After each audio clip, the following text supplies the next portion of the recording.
सम्पूर्ण साथीहरुमा नमस्कार। म कमल प्रसाद जोशी र अहिले नेपाल राष्ट्र बैंक सहायक द्वितीयको इक्जाम पनि अब छिट्टै आउन सक्छ र त्यसैलाई मध्यनजर गर्दै आजदेखि चाहिँ मैले बैंकिङ खण्डबाट सुरु गर्दै दैनिक एक नयाँ भिडियोहरू यहाँहरूमाझ ल्याउने प्रयत्न गरेको छु र आज पहिलो दिनमा चाहिँ बैंकिङ तर्फको सिलेबस डिस्कसन र अलिकति एक या दुई टपिक आज हेर्ने प्रयास गर्नेछौँ र बैंकिङ खण्डबाट हामीलाई एनआरबी सहायक द्वितीयको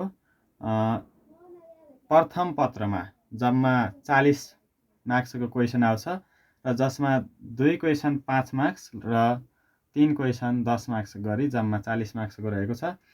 बैंकिङ भित्र जम्मा 6 वटा सब टपिकहरू छन्।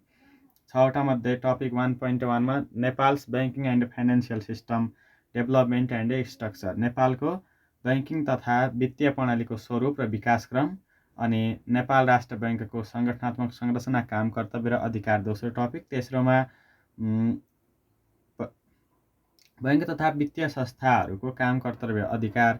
चौथोमा चाहिँ बैंकिङ सर्भिसेज छन्, जस्तै deposit, credit, LC, bank guarantee, SWIFT, ABBS, cheque clearing, remittance, foreign exchange गरेर 9 वटा सब टपिक छन्। त्यसैगरी 1.5 मा चाहिँ financial literacy and financial inclusion रहेको छ भने 1.6 मा चाहिँ money market and capital market यानि कि मुद्रा बजार र पुँजी बजार रहेको छ। आज यी 6 वटा टपिकबाट चाहिँ 40 मार्क्सको लगभग हरेक टपिकबाट क्वेसन एउटा आउन सक्छ। जम्मा 5 वटा क्वेसन आउँछ, 3 वटा 10 मार्क्सको र 2 वटा 5 मार्क्सको, 5 मार्क्सको गरी। पहिलो topic Nepals banking and financial system development and structure, नेपालको बैंकिङ तथा वित्तीय प्रणालीको विकासक्रम तथा स्वरूपबाट आज सुरु गर्दैछौँ। सबैभन्दा पहिले त बैंकको अवधारणा जान्नुपर्ने हुन्छ। बैंक भनेको एउटा वित्तीय संस्था हो जसले निक्षेप सङ्कलन गर्ने, ऋण प्रदान गर्ने तथा वित्तीय कारोबारहरूलाई सहज बनाउने विभिन्न सेवाहरू प्रदान गर्छ। यसले मुद्रा तथा साखको सहज प्रवाह सुनिश्चित गरी अर्थतन्त्रमा महत्त्वपूर्ण भूमिका खेल्छ। बैंक एउटा कुनै पनि अर्थतन्त्रमा बचत एकाइमा रहेको निक्षेपलाई सङ्कलन गरी घाटा एकाइमा घाटा पूर्ति गरेर अर्थतन्त्रलाई सन्तुलित राख्ने काम गर्छ र बैंकिङ सिस्टम नै हरेक अर्थतन्त्रका लागि एउटा पुँजी परिचालनको संयन्त्र हो। यसलाई वित्तीय मध्यस्थकर्ताका नामले पनि चिनिन्छ।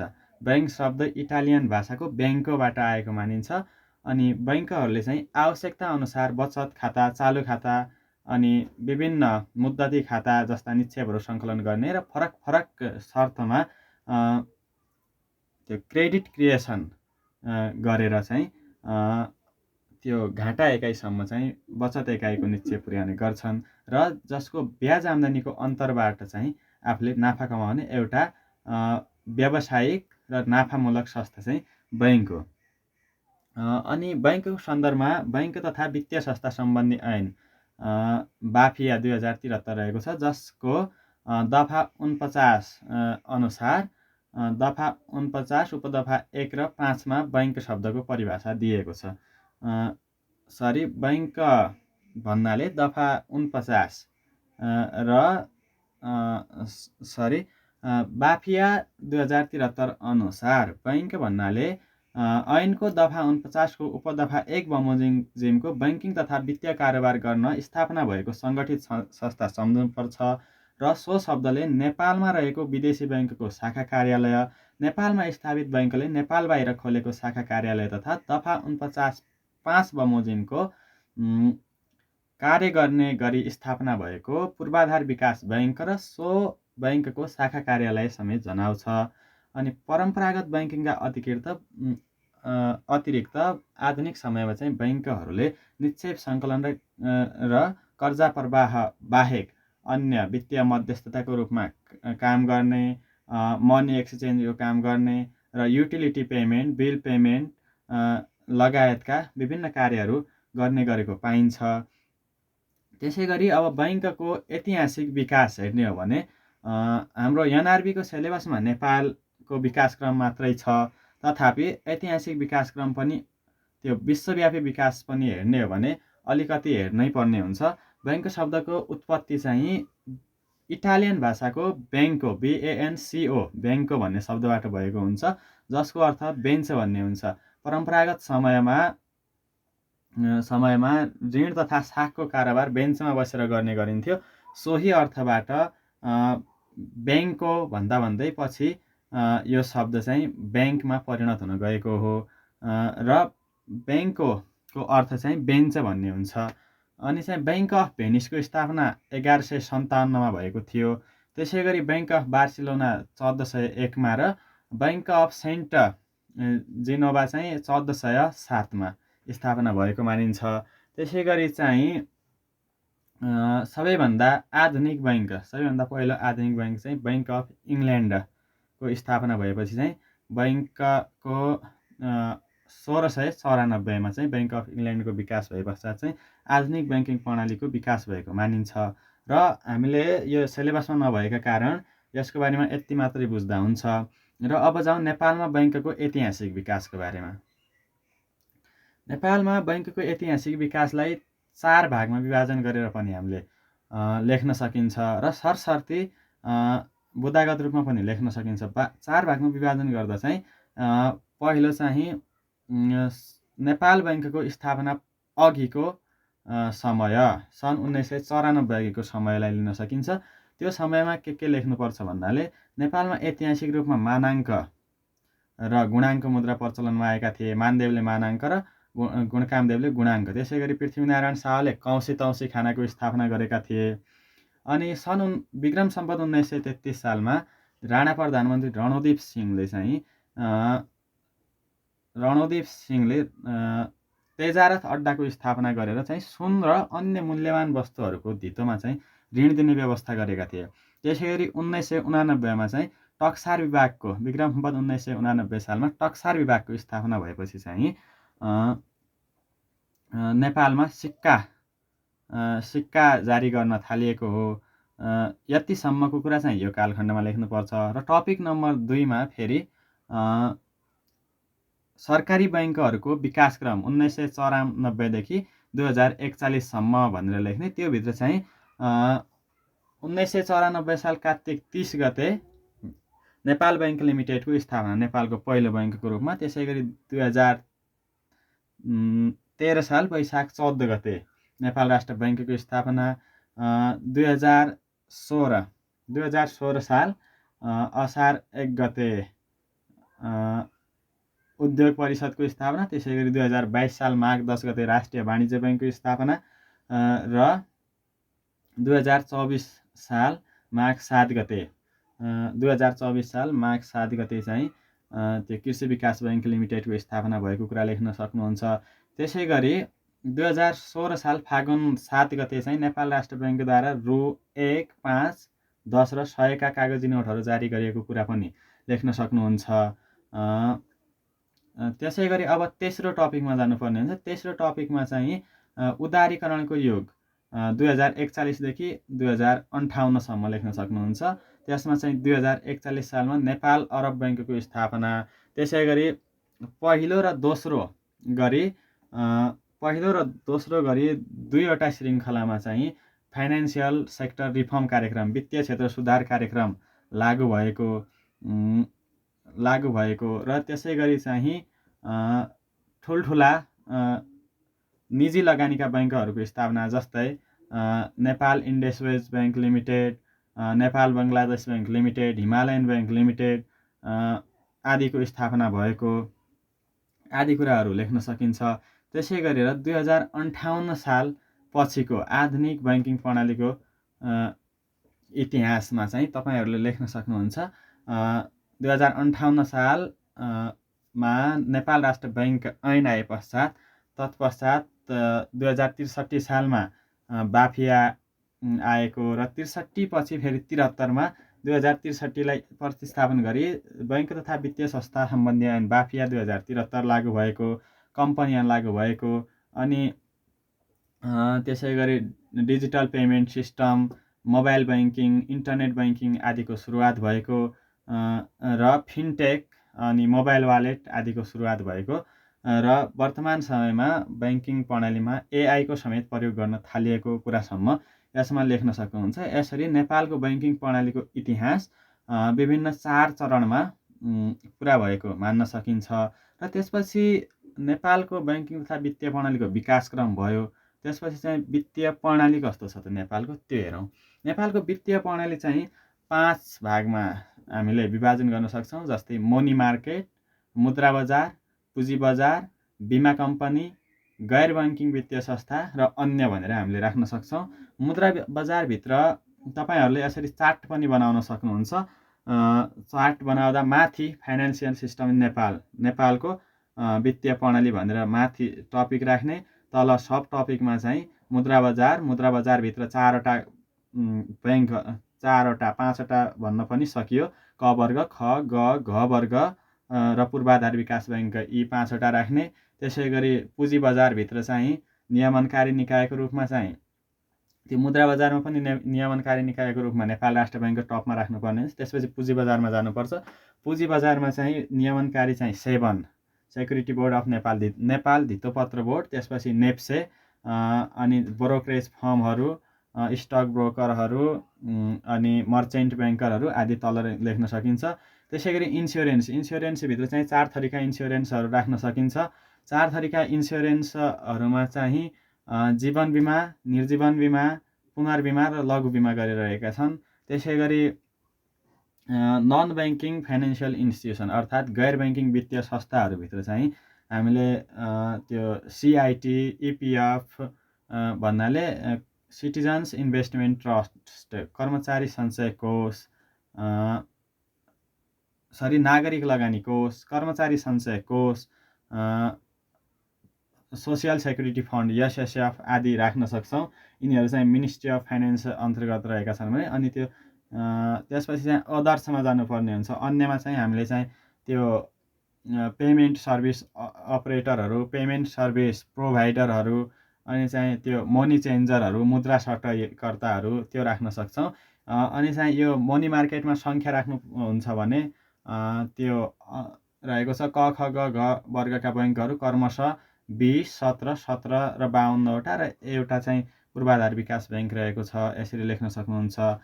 त्यसै गरी इन्स्योरेन्स अर्थात् बिमामा चाहिँ जीवन बिमा र निर्जीवन बिमा 14वटा, अनि लघु बिमा 7वटा र पुनर्बिमा 2वटा रहेका छन्। त्यसै गरी क्यापिटल मार्केटमा चाहिँ त्यो पुँजी बजारमा चाहिँ 7 एउटा त्यो नियमनकारी निकाय, अनि नेपालको एउटा मात्र वित्तीय बजार चाहिँ नेप्से भयो, यसको सङ्ख्या भने 1 भयो होइन। नन ब्याङ्किङ फाइनेन्सियल इन्स्टिट्युसनमा चाहिँ सिआइटी, इपिएफ, एसएसएफ 3वटा नै एउटा मात्र हो, अब धेरै छैन।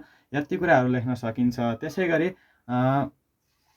नेपालको वित्तीय प्रणालीका तत्त्वहरू, components of Nepalese financial system भनेर चाहिँ हामीले 5वटादेखि 6वटा कुराहरूलाई राख्न सकिन्छ। जस्तै यिनै कुराहरूलाई भित्र व्याख्या गर्नुपर्छ 5वटा। अनि capital market, money market, insurance, non banking financial institution, अनि अदर, यसरी पनि राख्न सकिन्छ। र फरक किसिमको चार्ट बनाएर कम्पोनेन्टहरूलाई फरक किसिमले पनि राख्न सकिन्छ। यिनै कुराहरूलाई भित्र व्याख्या गर्नुपर्ने हुन्छ। र त्यसपछि हामीले अर्को, यो टपिक लगभग सकियो पनि, अब अर्को टपिकमा जान पनि सकिन्छ। र त्यो टपिक रहेको छ नेपाल राष्ट्र ब्याङ्क। 1.2मा नेपाल राष्ट्र ब्याङ्क सङ्गठनात्मक संरचना, काम, कर्तव्य र अधिकार भन्ने रहेको छ। र यसमा जानुभन्दा पहिले हामीले केन्द्रीय ब्याङ्कको रूपमा केन्द्रीय ब्याङ्क बारेमा जान्नुपर्ने हुन्छ अलिकति। केन्द्रीय ब्याङ्क भनेको कुनै पनि देशको मौद्रिक स्थितिलाई नियमित र नियन्त्रित गर्ने एउटा स्वायत्त सङ्गठन हो, जसले देशको सर्वोच्च वित्तीय संस्थाको रूपमा काम गर्ने गर्दछ। कुनै पनि देशमा चाहिँ अहिले हरेक देशमा एउटा केन्द्रीय ब्याङ्क रहेको हुन्छ। जस्तै नेपालको नेपाल राष्ट्र ब्याङ्क, भारतीय रिजर्भ ब्याङ्क गरेर रहेका छन्। यसरी यो जान्नुपर्ने हुन्छ। केन्द्रीय ब्याङ्कले के काम गर्छ भन्दाखेरि नोट निष्कासन गर्ने, सरकारको बैङ्कर, वित्तीय एजेन्ट र सल्लाहकारको रूपमा कार्य गर्ने, विदेशी मुद्रा व्यवस्थापन गर्ने, बैङ्कहरूको पनि बैङ्कको रूपमा काम गर्ने, अन्तिम ऋणदाताको रूपमा काम गर्ने, साख नियन्त्रण गर्ने र अन्य विभिन्न कार्यहरू गर्ने गर्छ। उम्, त्यसै गरी यति बुझिसकेपछि चाहिँ हामीले नेपाल राष्ट्र बैङ्कको सम्बन्धमा अब जाँदा हुन्छ। नेपाल राष्ट्र बैङ्क नेपालको केन्द्रीय बैङ्क हो, जुन चाहिँ 2013 साल वैशाख 14 गते स्थापना भएको थियो। नेपाल राष्ट्र बैङ्क ऐन 2012 अनुसार, र यस नेपाल राष्ट्र बैङ्क ऐन 2012लाई चाहिँ नेपाल राष्ट्र बैङ्क ऐन 2058ले प्रतिस्थापन गरेको छ। र नेपाल राष्ट्र बैङ्क ऐन 2058ले चाहिँ नेपाल राष्ट्र बैङ्कका 3वटा उद्देश्यहरू राखेको छ। पहिले 5वटा थियो, अहिले 2वटा हटाएर 3वटा मात्र राखेको छ। उद्देश्यहरूमा छ मूल्य स्थायित्व र भुक्तानी सन्तुलन कायम गरी आर्थिक स्थायित्व र दिगो आर्थिक विकासका लागि आवश्यक मौद्रिक तथा विदेशी विनिमय नीतिहरू तर्जुमा गरी व्यवस्थापन गर्ने। अर्को छ बैंकिङ र वित्तीय क्षेत्रको स्थायित्व कायम गरी वित्तीय सेवामा पहुँच विस्तार गर्ने र सर्वसाधारणको विश्वास अभिवृद्धि गर्ने। सुरक्षित, सुदृढ र दक्ष भुक्तानी प्रणालीको विकास गर्ने। यी 3वटा उद्देश्यहरू छन्। त्यसै गरी अरू कुरा चाहिँ नेपाल राष्ट्र बैङ्कको वेबसाइटमा गएर पनि हेर्न सक्नुहुन्छ। नेपाल राष्ट्र बैङ्कको सङ्गठनात्मक संरचना रहेको छ। नेपाल राष्ट्र बैङ्कको सङ्गठनात्मक संरचनामा सबैभन्दा टपमा चाहिँ सञ्चालक समिति हुन्छ। सञ्चालक समितिभित्र चाहिँ अध्यक्ष गभर्नर हुन्छ। त्यसै गरी 2वटा डेपुटी गभर्नरहरू सदस्य हुन्छन्। अर्थ मन्त्रालयका सचिव पनि सदस्य हुन्छन्, र 3जना मौद्रिक, बैंकिङ लगायतका क्षेत्रका लब्ध प्रतिष्ठित व्यक्तिहरूमध्येबाट नेपाल सरकारले छानेका 3जना सदस्य हुन्छन्। यसरी जम्मा 7जनाको सञ्चालक समिति हुन्छ। सञ्चालक समितिभित्र लेखा परीक्षक समिति पर्दछ। लेखा परीक्षक समितिभन्दा तल गभर्नरभित्र 2वटा डेपुटी गभर्नर र अनि व्यवस्थापन समिति छ।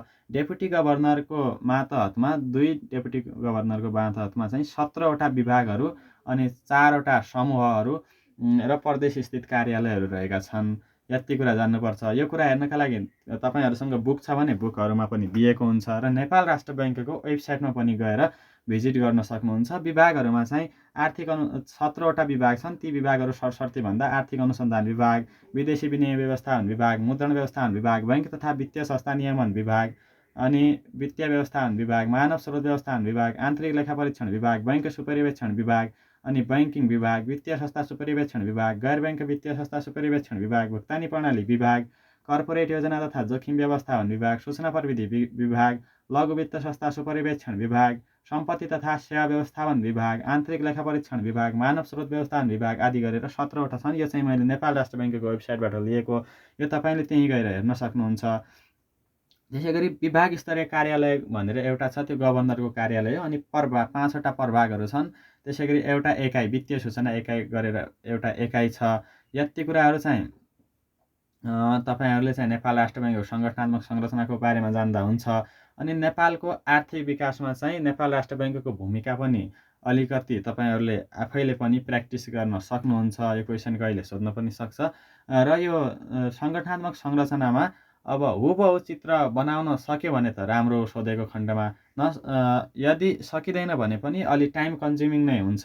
सकिँदैन भने यसलाई चाहिँ व्याख्यात्मक रूपबाट पनि लेख्न सकिन्छ। यदि तपाईँहरू चाहनुहुन्छ भने मैले चाहिँ अर्को भिडियोमा त्यो पनि लिएर आउनेछु। व्याख्यात्मक तरिकाबाट कसरी बनाउने भन्ने कुरा नोटसहित ल्याउनेछु। र नेपाल राष्ट्र बैङ्कको उद्देश्य र नेपाल राष्ट्र बैङ्कको स्थापना पनि हामी सरसर्ती हेरौँ। त्यसपछि चाहिँ काम कर्तव्य अधिकारमा जान्छौँ। नेपाल राष्ट्र बैङ्कको उद्देश्य चाहिँ नेपाल राष्ट्र बैङ्क ऐन 2012 अन्तर्गत रहेको थियो। त्यो चाहिँ 3वटा उद्देश्य थिए। नेपाली नोट र सिक्काको प्रबन्ध गर्नु, होइन, राज्यभर नेपाली मुद्रा चलन चल्तीमा ल्याउने सुव्यवस्था मिलाउनु तथा नेपाली मुद्रा विनिमय दरमा स्थिरता कायम गर्नु, अनि विकासका निम्ति पुँजीलाई गतिशील बनाई राज्यको उद्योग धन्दालाई समेत प्रोत्साहन गर्नु। नेपालमा बैङ्क प्रथाको विकास गराउनु परेकाले एउटा राष्ट्र बैङ्कको आवश्यकता पुरा गर्नु गरेर 3वटा थिए। त्यसै गरी चाहिँ अहिले चाहिँ नेपाल राष्ट्र बैङ्क ऐन 2058को दफा 3 परिच्छेद 2मा दफा 3मा चाहिँ नेपाल राष्ट्र बैङ्कको स्थापना सम्बन्धी प्रावधान दिएको छ। यसमा के भनिएको छ भने केन्द्रीय बैङ्कको कार्यकालमा नेपाल राष्ट्र बैङ्क नामको केन्द्रीय बैङ्कको स्थापना हुनेछ। नेपाल राष्ट्र बैङ्क ऐन 2012 अन्तर्गत स्थापना भएको नेपाल राष्ट्र बैङ्क यसै ऐन अन्तर्गत स्थापना भएको मानिनेछ। बैङ्क एक अविच्छिन्न उत्तराधिकारवाला स्वशासित र सङ्गठित संस्था हुनेछ। बैङ्कको काम कारबाहीको निमित्त आफ्नो छुट्टै छाप हुनेछ। बैंकले यस ऐनको अधीनमा रही चल अचल सम्पत्ति प्राप्त गर्न, राख्न, बेचबिखन गर्न र यस्तै किसिमका अन्य कार्य गर्न सक्नेछ। बैंकको नामबाट नालिस उजुर गर्न र बैंकलाई पनि सोही नामबाट नालिस उजुर लाग्न सक्नेछ। त्यसै गरी बैंकको केन्द्रीय कार्यालय काठमाडौँमा रहनेछ र आवश्यकता अनुसार नेपालभित्र बाहिर जुनसुकै ठाउँमा शाखा उपशाखा राख्न, कार्यालयहरू खोल्न र एजेन्ट तथा प्रतिनिधि नियुक्त गर्न सक्नेछ। अनि चाहिँ त्यसै गरी दफा 4 मा चाहिँ राष्ट्र बैंकको उद्देश्य अर्थात् केन्द्रीय बैंकको उद्देश्य भनेर दफा 4 मा दिएको छ। जम्मा 3 वटा उद्देश्य दिएको छ। त्यसमा आर्थिक स्थायित्व र अर्थतन्त्रको दिगो विकासको निमित्त मूल्य र शोधनान्तर स्थिरता कायम गर्नको लागि आवश्यक मौद्रिक तथा विदेशी विनिमय नीति निर्माण गरी सोको व्यवस्थापन गर्ने, सुरक्षित, स्वस्थ तथा सक्षम भुक्तानी प्रणालीको विकास गर्ने, वित्तीय सेवाको पहुँच अभिवृद्धि र बैंकिङ तथा वित्तीय क्षेत्रको स्थायित्व कायम गरी बैंकिङ तथा वित्तीय प्रणालीप्रति सर्वसाधारणको जनविश्वास अभिवृद्धि गर्ने आदि यो चाहिँ बैंकको उद्देश्य रहेको छ। 3 वटा स्थापना सम्बन्धी प्रावधान 7 वटा छ सायद, र बैंकको उद्देश्य चाहिँ 3 वटा दिएको छ। यो उपदफा अनुसार 1, 2, 3 भनेर लेख्नुभन्दा पनि तपाईँहरूले बुद्धागत रूपमा लेख्न सक्नुहुन्छ, तलमाथि भए पनि यसले फरक पार्दैन। अनि बैंकको काम कर्तव्य अधिकार चाहिँ दफा 5 मा दिएको छ। हाम्रो यो टपिकमा पनि बैंकको काम कर्तव्य अधिकार नै भनेको छ। त्यसैले हामीले यो मजाले हेर्नुपर्ने हुन्छ। बैंकको काम कर्तव्य अधिकारमा चाहिँ 12-13 वटा दिएको छ सायद जम्मा।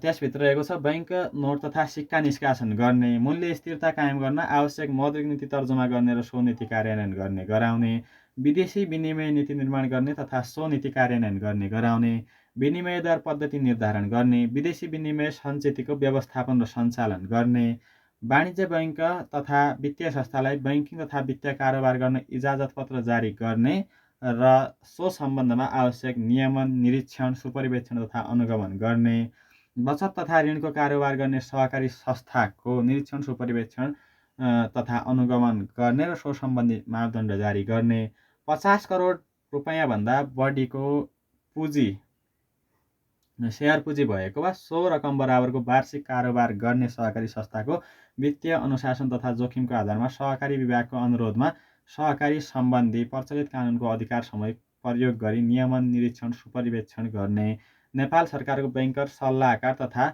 वित्तीय एजेन्टको रूपमा काम गर्ने, वाणिज्य बैंक तथा वित्तीय संस्थाको बैंक तथा अन्तिम ऋणदाताको रूपमा काम गर्ने, भुक्तानी, फर्स्याउँ तथा हिसाब मिलान पद्धतिको स्थापना र प्रवर्धन गरी सो कार्यालय नियमित र व्यवस्थित गर्ने, तरलता व्यवस्थापनको निमित्त आवश्यक उपकरणको माध्यमद्वारा खुला बजार अर्थतन्त्रको सञ्चालन गर्ने र यस ऐन बमोजिम बैंकको उद्देश्य हासिल गर्नको निमित्त बैंकले गर्नुपर्ने अन्य आवश्यक कार्यहरू गर्ने भनेको छ। र तल स्पष्टीकरणमा बैंकले यस ऐन अन्तर्गत प्राप्त गरेको अधिकारको अतिक्रमण कसैबाट हुने छैन भनेको छ।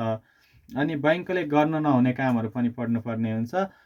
यो बैंकका काम कर्तव्य अधिकार चाहिँ विशेष रूपमा हेर्नु होला। त्यसपछि बैंकले गर्न नहुने काम चाहिँ दफा 7 मा व्यवस्था गरिएको छ। कुनै कर्जा प्रदान गर्ने, कुनै पनि किसिमको निक्षेप राख्ने वा कुनै किसिमको आर्थिक उपहार दिने काम बैंकले गर्नु हुँदैन। त्यसै गरी कुनै वाणिज्य बैंक, वित्तीय संस्था, सार्वजनिक संस्थान वा कम्पनीको सेयर खरिद गर्ने वा अन्य कुनै किसिमको वित्तीय, व्यापारिक, कृषि, औद्योगिक वा अन्य संस्थामा स्वामित्व सम्बन्धी अधिकार प्राप्त गर्ने पनि नेपाल राष्ट्र बैंकले गर्नु हुँदैन। अनि खरिद गरेर भाडामा लिएर वा कुनै तरिकाबाट चल अचल सम्पत्तिमाथि अधिकार प्राप्त गर्ने पनि गर्नु हुँदैन। तर त्यस्तो कारोबारको व्यवस्था सञ्चालन गर्न, आफ्नो उद्देश्य पुरा गर्न र सहयोग गर्ने संस्थाहरू भएको खण्डमा चाहिँ बैंकले प्राप्त गर्न सक्नेछ। आदि कुराहरू, यति कुराहरू चाहिँ पढ्नुपर्ने हुन्छ टपिक नम्बर 2 बाट। र त्यसपछि चाहिँ हामी टपिक नम्बर 3 मा जानुपर्छ। बैंक तथा वित्तीय संस्थाको काम, कर्तव्य र अधिकार भन्ने रहेको छ 3 मा। र यसमा चाहिँ अब हामीले क, ख, ग, घ वर्गका बैंक तथा वित्तीय संस्थाहरूको काम, कर्तव्य र अधिकार सम्बन्धी जान्नुपर्ने हुन्छ। एकटा पाठमा पनि पढ्नुपर्छ र यता पनि पढ्नुपर्छ। आजलाई चाहिँ यति गरौँ। अब अर्को भिडियो, नेक्स्ट भिडियोमा भोलि टपिक नम्बर 1.3 बाट सुरु गर्नेछौँ। धन्यवाद।